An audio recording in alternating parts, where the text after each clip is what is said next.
नमस्कार विद्यार्थ्यांनो, या चॅनलला आपण नवीन असाल तर नक्कीच सबस्क्राईब करा, लाईक करा आणि शेअर करा. आज आपण व्याकरणातील शब्दांच्या जाती शिकणार आहोत.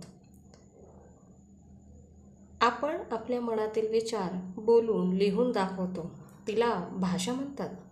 बोलताना किंवा लिहिताना आपण अर्थपूर्ण वाक्य वापरतो. हे वाक्य शब्दांचे बनलेले असते. अर्थपूर्ण शब्दाच्या समूहाला वाक्य म्हणजेच सेंटेन्स म्हणतात. वाक्यात येणारे शब्द निरनिराळी कार्य करतात. शब्दांची अशी 8 कार्य आहेत. त्यांना शब्दांच्या जाती म्हणजेच पार्ट्स ऑफ स्पीच म्हणतात.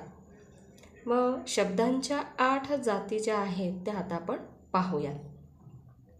विकारी जाती आणि अविकारी जाती.